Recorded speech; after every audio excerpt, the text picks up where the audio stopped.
Hi friends, எல்லோரும் எப்படி இருக்கீங்க? எல்லோரும் நல்லா இருக்கணும்னு சொல்லிட்டு கடவுளை வேண்டிக்கிறேன். இன்றைக்கி என்ன விளாக் பார்க்க போகிறோம் அப்படின்னா, ப்ரீத்திஸ் ஹோமில் ஒன் டே விளாக் தான் பார்க்க போகிறோம். இன்றைக்கி ஒரு நாள் என்ன நடந்துச்சு அப்படின்றத நான் உங்கள் கூட ஷேர் பண்ணிக்கிறேன். இது வெள்ளிக்கிழமை ஈவினிங் ஆரம்பித்து சனிக்கிழமை ஈவினிங் வரைக்கும் உள்ள விளாகுங்க. மாமா இது ஆட்டுக்குட்டி நம்ம திருப்பவனம் சந்தையில் வாங்கிட்டு வந்தார் பாப்பாவுக்காக. ஆல்ரெடி நம்ம வீட்டில் ஒரு ஆட்டுக்குட்டி இருந்துச்சு. எங்களோட ராசியாக என்னன்னு தெரில. அது நல்லா இருந்த குட்டி தான் திடீர்னு இறந்துருச்சு. சரி, பாப்பாவும் ரொம்ப நாளாக தாத்தா ஆட்டுக்குட்டி வேணும் ஆட்டுக்குட்டி வேணும்னு சொல்லி கேட்டுகிட்டே இருந்தா. அவளுக்காக அவங்க தாத்தா போய் திருப்பவனத்தில் செவ்வாய்க்கிழமை சந்தை போடுவாங்கங்க. அதில் போய் ஒரு ஆட்டுக்குட்டி வாங்கிட்டு வந்துட்டார். குட்டி நல்லா தாங்க இருந்துச்சு. திடீர்னு அது நைட்டோட எங்கிட்ட ஓடிடுச்சு. நாங்களும் 2-3 நாளாக தேடி பார்த்தோம். அது போய் ஏதோ ஒரு முள் புதருக்குள்ளே போய் சிக்கிக்கிடுச்சு போல். நாங்களும் 2-3 நாளாக அங்கே இங்கேன்னு தேடிட்டு விட்டுட்டோம். எங்களுக்கு கிடைக்கல. ஆனால் ஒரு ஆட்டுக்குட்டி வளர்க்குறவங்க இந்த மாதிரி இங்கே இருக்குது அப்படின்னு சொல்லி சொன்னோடனே அங்கே போய் தூக்கிட்டு வந்தோம். பார்க்கையில் ரொம்ப மோசமாக இருந்துச்சுங்க. இதை யாரும் அடிச்சிட்டாங்களா இல்லை அதுவாக இந்த மாதிரி ஆயிடுச்சா, ரொம்ப படுத்து ஒரு மாதிரி எந்திரிக்க முடியாமல் இப்படி ஆயிடுச்சான்னு தெரியலை. அதை பார்த்ததுலேருந்தே பாப்பாவுக்கு ரொம்ப ஃபீல் ஆயிடுச்சு. என்னம்மா இந்த மாதிரி இருக்குது அப்படின்னு சொல்லி கேட்டுகிட்டே இருந்தா. ஸ்கூல் விட்டு வந்த உடனே குட்டியை பார்த்ததில் சந்தோஷம் திரும்ப கிடச்சதில்ல. ஆனால் இப்படி இருக்கே அப்படின்னு சொல்லிட்டு ரொம்ப மனசுக்கு கஷ்டமாகவே இருந்துச்சு. ஆனால் அது நல்லா இறையெல்லாம் சாப்பிட்டுச்சு, தண்ணியெல்லாம் குடிச்சிச்சுங்க. இருந்தாலும் எங்களுக்கு ஒரு நம்பிக்கை, அதை காப்பாற்றிடலாம் அப்படின்னு சொல்லிட்டு. தயவு செய்து எந்த ஒரு உயிரையுமே துன்புறுத்தி பார்க்கணுன்னு சொல்லிட்டு நினைக்காதீங்க. அதுக்கும் நம்மளை மாதிரி தான் வலிக்கும் அப்படின்னு சொல்லிட்டு கொஞ்சமாவது நினச்சி பாருங்கள். இந்த ஆட்டுக்குட்டியை யாரும் அடிச்சிருக்க மாட்டாங்கன்னு நாங்கள் நம்புகிறோம். அப்படியே அடிச்சிருந்தாங்க இந்த மாதிரி ஆயிடுச்சு அப்படின்னா அதுக்கான தண்டனையை கண்டிப்பாக அவங்க அனுபவிப்பாங்கங்க. பாப்பாவுக்கு இன்றைக்கி ஸ்கூலில் கலைத்திருவிழா வச்சுருந்தாங்கங்க. அதுக்கு டான்ஸ்லாம் ஆடிட்டு சந்தோஷமான விஷயம் சொல்லிகிட்டு இருக்கும்போதே குட்டியை பார்த்தோன்னே கொஞ்சம் டல்லாகிடுச்சு. என்னதான் இருந்தாலும் அதுவும் ஒரு உயிர் தானேங்க. அதுக்கும் வலிக்கும், அதுக்கும் உணர்வு இருக்குது, அதுக்கும் நடக்கணும்னு தோணும், எல்லாமே இருக்குமா, ஏமா இப்படி இருக்குது அப்படின்னு சொல்லிட்டு என்கிட்ட கேள்வியாக கேட்டுகிட்டே இருந்தா. தயவுசெய்து நம்மளால் ஒரு உயிரை உருவாக்க முடியாது. திரும்ப திரும்ப உருவாக்கக்கூடிய ஒரே விஷயம் அவங்கள பாதுகாக்கலாம் அப்படின்னு சொல்லிட்டு நம்ம வீட்டில் வளர்க்குற செல்லப்பிராணியை நம்ம தாங்க பத்திரமா பார்த்துக்கணும். எங்களோட சாதாரணமான ஒரு அசால்ட்டான ஒரு செயலால் இன்றைக்கி ஒரு ஆட்டுக்குட்டி ரொம்ப முடியாமல் இருக்குது. சரி, மனசு ரொம்பவே கஷ்டமாக இருக்குது. அது கொஞ்சம் டைவர்ட் பண்ணலாம் அப்படின்னு சொல்லிட்டு நான் தைக்கிறதுக்கு வந்துட்டேன். பாப்பா இன்னும் வீட்டுக்குள்ளே வரவே இல்லை. நான் மட்டும் வீட்டில் உள்ளே உட்காந்து தைக்கலாம் அப்படின்னு சொல்லிட்டு நான் இன்றைக்கி போய் லைனிங் வாங்கிட்டு வந்திருந்தேன். அதெல்லாம் எடுத்து அந்தந்த கலருக்கு மேட்சாக இருக்கான்னு சொல்லிட்டு செட் பண்ணி வச்சுட்டு இருந்தேங்க. இது ஏற்கனவே நான் தைச்ச ப்ளவுஸ். இதை தான் இப்போ என்கிட்ட அளவுக்கு கொடுத்துருக்காங்க. எனக்கு ரொம்பவே சந்தோஷமாக இருந்துச்சு. ஆல்ரெடி நம்மகிட்ட வேறவங்க ப்ளவுஸ்லாம் கொடுத்து தைப்பாங்க. அப்படி தைக்கிறப்போ இதில் அவங்களுக்கு இது கரெக்டாக இருக்கும், நம்ம தைக்கிறது கொஞ்சம் இதுவும் மிஸ்டேக்காக இருக்குமோ அப்படின்னு சொல்லிட்டு ரொம்பவே யோசித்து தைப்பேன். எனக்கு இன்னமுமே உடம்பு சரியில்லைங்க. அதனால தான் என்னோடய வாய்ஸ் இந்த மாதிரி இருக்குது. கொஞ்சம் அட்ஜஸ்ட் பண்ணிக்கோங்க. கண்டிப்பாக நம்ம ஒரு தொழில் செய்கிறோம் அப்படின்னா மினிமம் 6 மாதம் இல்லைங்க, 1 வருஷம் வரையும் கூட நிறைய பிரச்சனையெல்லாம் தாண்டி தான் நம்ம அந்த தொழிலில் சாதிக்க முடியும். நம்ம இதில் நல்லா வந்துடுவோம் அப்படின்னு சொல்லிட்டு நம்ம தாங்க ஃபஸ்ட்டு நம்பணும். எனக்கு சின்ன வயசுலேருந்தே டெய்லரிங்னால் ரொம்ப பிடிக்கும். யாராவது தைக்கிறாங்க அப்படின்னு சொன்னால் நான் அவங்க பக்கத்துலேயே உட்காந்து பார்த்துட்டே இருப்பேன். அந்த மிஷின் ஓடும்போது அதில் கையை வச்சு பக்கத்துலேயே நின்று அவங்க எப்படியெல்லாம் தைக்கிறாங்க அப்படின்னு சொல்லிட்டு அவங்க கூட பேசிகிட்டே பார்த்துட்டே இருப்பேன். படிக்கிறதுக்கு எவ்வளோ ஹோம்ஒர்க் இருந்தாலும் நான் போய் பக்கத்தில் உட்காந்து அவங்கள டிஸ்டர்ப் பண்ணிகிட்டே இருப்பேன். அன்றைக்கி நான் பட்ட சின்ன ஆசை தாங்க இன்றைக்கி என்னோடய பெரிய கனவாக இருக்குது. எனக்கு தைக்கிறது ரொம்ப பிடிக்கும். உங்கள் யாருக்கெல்லாம் தைக்கிறது பிடிக்குமோ என்னோடய வீடியோவுக்கு லைக் பண்ணுங்கள். நம்மளோட சப்ஸ்கிரைபர் ஒருத்தவங்க, அக்கா நீங்கள் டெய்லரிங் சொல்லித்தரீங்களா அப்படின்னு சொல்லி கேட்டிருந்தாங்க. இல்லைங்க, இப்போ வரைக்கும் அந்த ஐடியா இல்லை. இனிமேல் வர்ற வீடியோவில் என்னால் முடிஞ்சால் நான் டெய்லரிங் வீடியோ போடுறேன். நான் தைக்க ஸ்டார்ட் பண்ணும்போது மணி 5 மணி ஆயிடுச்சு. ஆனால் என்னால் சரி தைக்கிறதுல மைண்ட் என்னால் செட் பண்ண முடியலைங்க. அதனால் நான் முடிஞ்ச அளவு கிளாத்தை மட்டும் கட் பண்ணி வச்சிடலாம், அதுக்கப்புறம் உட்காந்து தைச்சிக்கலாம் அப்படின்னு சொல்லிட்டு ஒவ்வொரு இதாக கட் பண்ண ஆரம்பிச்சிட்டேன். கிட்டத்தட்ட ஒரு 10 ஜாக்கெட் கிட்ட கட் பண்ணிட்டேங்க. சரி போதும், இதுக்கு மேலே நம்ம வெட்டிட்டு உட்காந்துட்டு இருந்தோம்னா பசங்களுக்கு சாப்பாடு ரெடி பண்ண முடியாது. அவங்க அப்பாவும் வேலைக்கு போயிட்டு சீக்கிரம் வந்துடுவாங்க.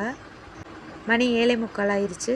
எந்திரிச்சு சாப்பாடு செய்யலான்னு சொல்லிட்டு சாப்பாடு ரெடி பண்ண போயிட்டேங்க. இது ஸ்லீவ் தைக்கிறதுக்காக. அதனால் நான் அதை எல்லாத்தையும் மொத்தமாக எடுத்து வச்சுட்டு டிசைன் ப்ளவுஸ் கேட்டிருக்காங்க. அதையும் கட் பண்ணி வச்சாச்சு. தயவு செய்து சொல்கிறேங்க, கண்டிப்பாக பொண்ணாக பிறந்த எல்லாருமே அவங்களுக்குன்னு ஒரு சிறு தொழில் வந்து கற்றுக்கோங்க. எல்லாரும் எல்லா இதுலேயுமே சாதனை படைக்க முடியாது. ஆனால் இது வந்து நம்மளோட ஒரு ஊக்கத்தொகையாக இதில் வந்து ஏதாவது ஒரு அமௌண்ட் வந்து நம்மளுக்கு கண்டிப்பாக கிடைக்கும். துணியெல்லாம் கட் பண்ணிவிட்டு வீட்டில் மாவும் இல்லை.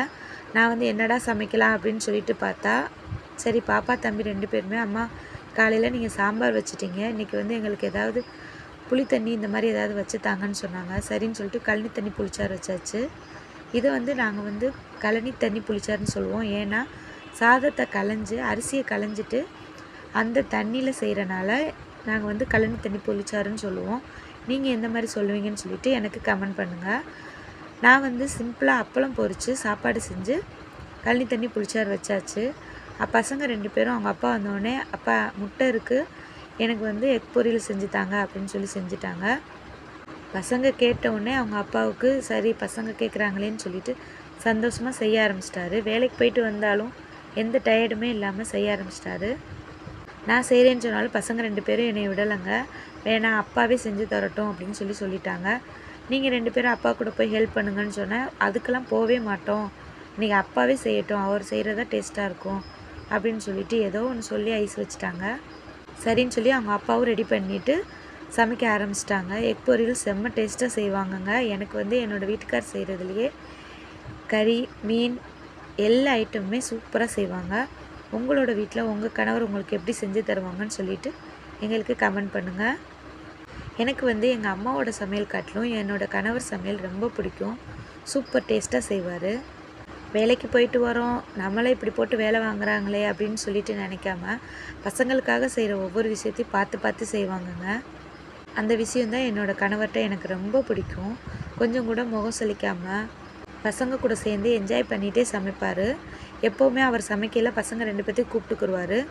இதை எடுத்து கொடுங்க அதை எடுத்து கொடுங்க அப்படின்னு சொல்லிட்டு அவங்க கூட பேசிகிட்டே வேலையில் என்னென்ன நடந்துச்சு அப்படின்னு சொல்லிட்டு பக்கத்தில் நின்று அவங்க கூட பேசிகிட்டே சமைக்க ஆரம்பிச்சிருவார். நான் யூடியூப் ஸ்டார்ட் பண்ணோன்னே என்னோடய கணவர் வந்து என்னட்ட சொன்ன ஒரே விஷயம், பயப்படாமல் நீ வந்து நல்லா பேசு அப்படின்னு சொல்லி சொன்னார்.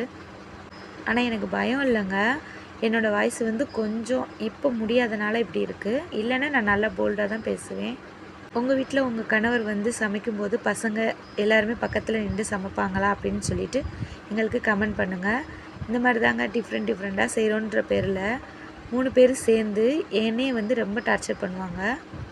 கண்டிப்பாக எல்லோரோட லைஃப்லேயுமே கஷ்டன்றது ஒன்று வந்துட்டு தாங்க இருக்கும். அதை நம்ம சமாளிக்கிற விதத்தில் சமாளிச்சிட்டோம் அப்படின்னா நம்ம தாங்க அதில் பெரிய வெற்றியாளராக இருக்கும். நான் அதை நிறையாவே பார்த்துருக்கேன். என்னை கூட இருக்கிறவங்களுக்கும் நான் அதை தான் சொல்லுவேன். தயவு செய்து தோல்வி ஆயிடாதீங்க, மனசை வந்து சோர்வடைய வச்சிடாதீங்க. நம்ம வீட்டில் வந்து நாட்டுக்கோழி வளர்க்குறதுனால நம்ம வீட்டில் நாட்டுக்கோழி முட்டை வந்து அதிகமாக கிடைக்கும். ஒரு நாளைக்கு ஒரு 6 முட்டை 7 முட்டை கிட்டையாவது கிடைக்கும். 2 நாளைக்கு எடுத்து வச்சாலே 15 முட்டை வந்துருங்க. நான் வந்து அதிகமாக கடையில் இது வரைக்கும் நான் அதிகமாக முட்டை வாங்கினதே இல்லை. ஒரு மாதத்தில் ஒரு தடவை எப்போயாவது தக்காளி சாதம் இந்த மாதிரி செய்கிறப்போ தேவைப்பட்டால் நான் வந்து கடையில் முட்டை வாங்கிக்கிடுவோம். இல்லைன்னா மேக்ஸிமம் வந்து நாட்டுக்கோழி முட்டை தாங்க யூஸ் பண்ணுறது. வந்து என்னோடய கணவர் இந்த நாட்டுக்கோழி முட்டை வந்து குடிச்சிட்டு இருந்தாங்க. இப்போ வந்து அவர் குடிக்கிறதில்ல. ஏன்னா வெயில் டைம் அப்படின்றனால அது ஒரு மாதிரியாக இருக்குதுன்னு சொல்லிட்டு சாப்பிட்றது கிடையாது. நாட்டுக்கோழி முட்டை வந்து சாதாரணமாக சாப்பிட்டா ரொம்ப சத்துங்க. உங்கள் வீட்டு பக்கம் இல்லை பக்கத்தில் ஊரில் ஏதாவது கிடச்சிச்சு அப்படின்னா பசங்களுக்கு வாங்கி அப்படியே பொரிச்சு கொடுங்க. இல்லைன்னா அவங்கள அப்படியே சாப்பிட சொல்லுங்கள். எங்கள் ஊரில் பொண்ணுங்க ஏஜ் அட்டன் பண்ணாலே எங்கள் வீட்டில் தான் வந்து அதிகமாக முட்டை வாங்கிட்டு போவாங்க, நாட்டுக்கோழி முட்டை. நீங்களும் பசியாபுரம் இல்லை சிலேமான் இந்த ஏரியாவில் இருக்கீங்க அப்படின்னா எங்ககிட்ட வந்து கண்டிப்பாக நாட்டுக்கோழி முட்டை வாங்கிக்கோங்க. கொஞ்சம் கொஞ்சமாக அதை கிளற ஒரு முட்டையாக மாமா வந்து உடச்சி ஊற்றி எக் பொரியல் வந்து சூப்பராக செஞ்சுட்டாங்கங்க. தயவுசெய்து என்னோடய வீடியோ பார்க்குற நீங்கள் எனக்கு வந்து கண்டிப்பாக கமெண்ட் பண்ணுங்கள். என்னோடய வீடியோ உங்களுக்கு பிடிச்சிருக்கா அப்படின்னு சொல்லிட்டு கண்டிப்பாக எனக்கு வந்து கமெண்டில் சொல்லுங்கள். நீங்கள் சொல்கிற ஒவ்வொரு கமெண்ட்டும் தாங்க என்னோடய அடுத்த வீடியோவுக்கு நான் பண்ணுற ஊக்கமாக இருக்கும். என்னை வந்து நீங்கள் எவ்வளோக்கு எவ்வளோ என்கரேஜ் பண்ணுறீங்களோ என்னால் நான் நல்ல வீடியோ கொடுக்க முடியும்னு சொல்லிட்டு நான் நம்புகிறேன். எங்கள் வீட்டில் முட்டை பொரியலும் வச்சு சூப்பராக சாப்பாடு ரெடி ஆயிடுச்சு. நாங்களும் சாப்பிட ஆரம்பிச்சிட்டோம். நீங்களும் வாங்க சாப்பிட்லாம்.